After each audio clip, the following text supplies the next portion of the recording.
ఆదికాండం 1:21 మన పోలిక చొప్పున మన స్వరూపమందు ఎవరు మాట్లాడుతున్నారో? ఎలోహిం మాట్లాడుతున్నాడు. అందుకే మన అన్న పదం వచ్చింది. చేయుదుము అన్నది ఏకవచనం. మళ్ళీ యెహోవా దేవుడు తన్ను ఎలాగూ చెప్పుకున్నాడంటే ఎలోహింగాను ఆదునాయిగా చెప్పుకున్నాడు. కాబట్టి ఈ ఎలోహిం అనే పదాన్ని, ఆదునాయ్ అనే పదాన్ని వాడు రాయటము జరిగింది. ఎలోహిం అనేది డిస్క్రిప్టివ్ టైటిల్ దేవునికి, అంటే వర్ణనాత్మక పేరు. అది ఇది బహువచనమైనా సరే గాడి తప్పకుండా బైబిల్ నందు ఒక దేవుణ్ణే సూచిస్తుంది క్రియాపదం వల్ల. దేవుడు ఎంత జ్ఞాని చూడండి. ఆ ఎలోహిం పక్కన క్రియాపదమును అంటే వర్బ్ను ఏకవచనంలో ఒప్పుపాడాడు. కాబట్టి నేను ఒక్కడనే, నన్ను మీరు ఒక్కడగానే చూడాలి. ఇశ్రాయేలు దానికి భయపడ్డారు. అందుకే దేవుణ్ణి ఎప్పుడూ కూడా వాళ్ళు ఒకటిగానే చూశారు. ఎలోహిం అనే పదానికి క్రియాపదమును ఏకవచనంలో పెట్టారనుకోండి, అది యహ్వే అవుతుంది, అంటే దేవుడు అవుతాడు. అదే ఎలోహిం పదానికి మీరు క్రియాపదమును బహువచనంలో పెట్టారనుకోండి, అవి దేవుళ్ళు అవుతారు. సెప్టూజెంట్లో యహ్వే వాడలేదు, వాళ్ళు ఎలోహింనే వాడారు.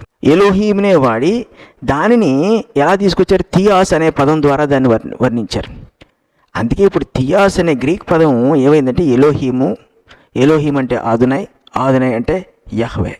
దీనికి అంతటి బ్యాక్గ్రౌండ్ ఉంది. ఈ థియాస్ అనే పదము ఏకవచనం అయినప్పటికీ కూడా బహుళత్వమైన ఎలోహింని అది సూచించింది. అందుకే గ్రీకులో కూడా థియాస్కు ఏకవచనమైన క్రియాపదమునే వాడారు. గాడ్ ఈజ్ లవ్ అన్నాడు. దేవుడు ప్రేమ స్వరూపి, ప్రేమ స్వరూపులు అనలేదు. ఎందుకంటే అక్కడి నుంచి కూడా అదే ప్రిన్సిపల్ పాటించాడు దేవుడు. భాష మారింది కానీ దేవునిలో ఉన్న తత్వం మటుకు ఆయన మార్చుకోలేదు. ఇది మనకు అర్థం కాక పిల్టీ మొక్కలేస్తున్నాం. సో ఇప్పుడు ఏమైంది?